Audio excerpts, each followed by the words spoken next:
Friends, कैसे हैं आप? आई होप आप काफ़ी अच्छे होंगे। तो मैं जो है आपको ऑलरेडी ग्रामर का दे चुकी थी। अब जो है मैं थोड़ा बहुत आपको क्वेश्चन पेपर जो है वो मैं दे रही हूँ पार्ट बी का, क्योंकि बच्चों को पता नहीं रहता कैसे क्वेश्चन्स आएंगे, थोड़े परेशान भी रहते हैं बच्चे। तो इसीलिए मैं ये एक 2023-24 और का पेपर दे रही हूँ। उसमें से बहुत कुछ आने के चांसेस रहता है एग्ज़ाम में। तो एग्ज़ाम में जाने से पहले एक बार इस पेपर को पढ़ के ज़रूर जाइए, देख के जाइए। और मैं बी पार्ट आपको बता रही हूँ, एक बार समझ लीजिए अच्छे से, ताकि आपको ग्रामर भी काफ़ी हद तक क्लियर हो जाएगा। क्योंकि पार्ट बी बताने से उसमें बहुत कुछ ग्रामर जो है आप आराम से जो है कर सकते। चलिए हम स्टार्ट करेंगे, ठीक है? तो बहुत ध्यान से देखिए। पहला है हमारा यहाँ पे क्या दिया हुआ, फर्स्ट हमारा यहाँ पे दिया हुआ विलोम शब्द। ये हम एक बार देखेंगे विलोम शब्द में क्या बोला इन्होंने। हमें अशांति के स्थान पर डैश की स्थापना करना चाहिए, ठीक है। रिक्त स्थान के लिए रेखांकित शब्दों का सही विलोम शब्द पहचानिए। भाई शांति का विलोम शब्द क्या होगा? अशांति। तो हम यहाँ पे ब्रैकेट में क्या लिख देंगे? बी, ठीक है। इस तरह से हमें ये पेपर को करना है, ठीक है। चलिए आगे एक बार देखेंगे कि आगे इसमें क्या है। आगे भी एक बार देखते हैं कि ये हमारा फर्स्ट वाला हो गया। कैपिटल लेटर में ही आपको पूरा लिखना है, दूसरे किसी में भी मत लिखिए, कैपिटल में ही दीजिए, ठीक है।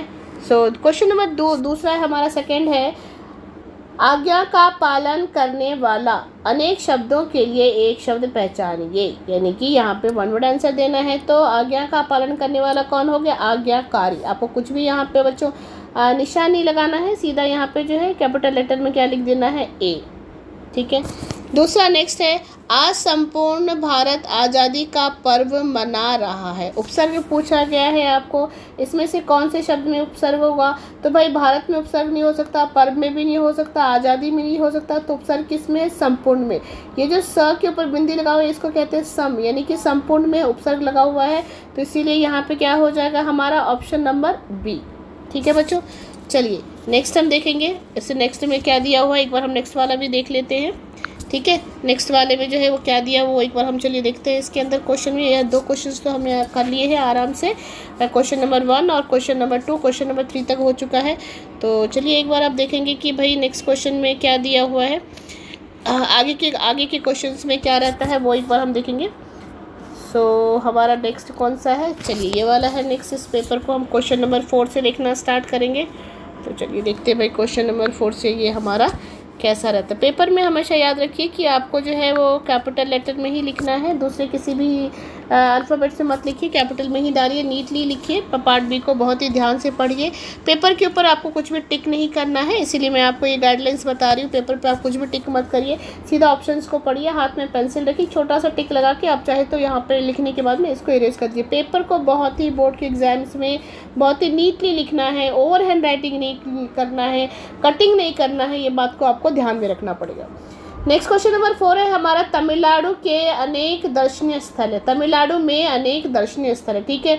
अब रेखांकित शब्दों में प्रत्यय पहचानिए। बोर्ड है प्रत्यय पहचानिए। अब यहाँ पे क्या दिया? दर्शन प्लस नी है, यानी कि ऑप्शन नंबर क्या होगा हमारा? ए। यहाँ पे ध्यान से देखिए, ई और यह है ना, तो दर्शनीय। अब हमको पहचानना कैसा है? देखिए बच्चों, यहाँ पे वर्ड दिया हुआ दर्शन, नी है, तो ये जो ई है बड़ी वाली वो क्या होगा? मात्रा जो है वो अक्षर में बदल जाता था, इसीलिए यहाँ पे क्या होगा? ऑप्शन नंबर ए, ठीक है बच्चों।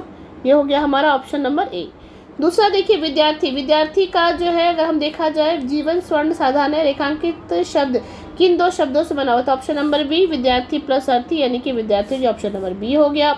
नेक्स्ट क्वेश्चन नंबर 6 है हमारा, नयन हृदय के गुण दोष के बारे में बताइए।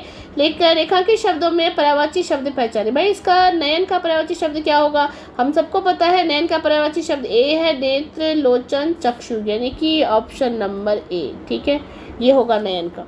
ये समझ में आ गया आपको अच्छी तरीके से कि भाई इसको किस तरह से जो हमें करना है। चलिए हम क्वेश्चन नंबर 7 को देखेंगे एक बार। क्वेश्चन नंबर 7, 8 और 9 को देखेंगे। क्वेश्चन नंबर 7 बोल रहा है, अभ्यास विकास साथ मनुष्य ज्ञान बढ़ाता है। तो अभ्यास के विकास के साथ मनुष्य का ज्ञान बढ़ता है, यानी कि यहाँ पे होगा ऑप्शन नंबर बी, ठीक है। नेक्स्ट है, मैं ताजमहल को देखकर हक्का बक्का रह गया। वाक्य में आए युग्म शब्द पहचानिए। बच्चों युग्म शब्द है ऑप्शन नंबर सी, हक्का बक्का जो है ये है युग्म शब्द, ठीक है। शिकागो में विवेकानंद जी ने अपने भाषण में से मंत्र मुग्ध कर दिया। अब यहाँ पे पूछ रहा है कि मुहावरा क्या होगा, तो बच्चों मुहावरा इसमें शब्द आता है मंत्र मुग्ध करना, यानी कि ऑप्शन नंबर डी, यानी मंत्र मुग्ध करना जो है ये क्या है, ये मुहावरा है। यहाँ तक आपको अच्छे से ये, हाँ इस क्वेश्चन तक आपको अच्छे से समझ में आ गया है। चलिए हम नेक्स्ट क्वेश्चन अब देखेंगे। अब आगे हम चलेंगे इसके अंदर क्वेश्चन, इसके आगे वाले पे कि कौन कौन सा होगा। देखिए अब आगे हम आ गए यहाँ पे, तो चलिए एक बार देख लेते हैं क्वेश्चन नंबर 10 एक बार हम देखेंगे। क्वेश्चन नंबर 10 में क्या क्या इन्होंने पूछा हुआ है वो एक बार देखेंगे। कहने का मतलब ये है कि आपको अच्छी तरीके से बता देती हूँ ताकि एग्जाम्स में, बोर्ड के एग्जाम्स में किसी भी तरह की परेशानी ना हो, आपको भरना जो है इजी रहे। क्वेश्चन नंबर 10 दिया हुआ है, सरस्वती विद्या मंदिर की कई शाखाएं हैं, रेखांकित शब्दों का समास पहचानिए। अब हम समास पे आ गए, तो भाई विद्या मंदिर होगा विद्या काम मंदिर, यानी कि यहाँ पे कारक आएगा। कारक किस में आता है, तत्पुरुष में, इसीलिए यहाँ पे इसका क्या हो जाएगा, option number A. Option number A जो है वो तत्पुरुष है। वह मेरी बात भूल गया, पद परिचय, पद परिचय आपको पूछ रहा है, तो आपको पता ही है किस तरह से पद परिचय पर आपको जो वर्ड को अंडरलाइन करते हैं वो वर्ड क्या क्या है वो देखना पड़ता है। तो वह जो है वो क्या है, सर्वनाम है। उसके अलावा क्या है, वो पुल्लिंग है, ठीक है। उसके अलावा क्या है, एक वचन है। तो यहाँ पे क्या आएगा, वह मेरी बात भूल गया, सर्वनाम, पुल्लिंग और एक वचन। तो वह जो है वो क्या है, उत्तम पुरुष है, उत्तम पुरुष एक वचन, यानी कि ऑप्शन नंबर जो है वो क्या हो जाएगा, आपको ऑप्शन नंबर डी हो जाएगा, ठीक है। नाउ नेक्स्ट हम यहाँ पे क्या करेंगे, राम गाड़ी चलाता है ना, वाक्य का कर्म वाच्य रूप पहचाने। भाई राम गाड़ी चलाता, वाक्य का क्या पूछ रहा है, वो कर्ता में है, इसको आपको कर्म में लेके जाना है। तो राम से गाड़ी चलती है या राम द्वारा चलाई जाती, नहीं राम से गाड़ी चलाई जाती, नहीं राम गाड़ी से चल, नहीं, तो क्या होगा, ऑप्शन नंबर ए होगा, राम के द्वारा गाड़ी चलाई जाती है। कहने का मतलब ये है वाच्य में जो है से या फिर वाक्य को जो बदलने के लिए हमें क्या करना पड़ता है, से या फिर के द्वारा लगाना पड़ता है, और उसके साथ ही हमें जो है कर्ता, कर्म और क्रिया भी, लिंग वचन कारक भी बदलता है, ठीक है। चलिए क्वेश्चन नंबर 13 देखेंगे बच्चों। क्वेश्चन नंबर 13 में क्या है, सही वाक्य क्रम पहचानिए।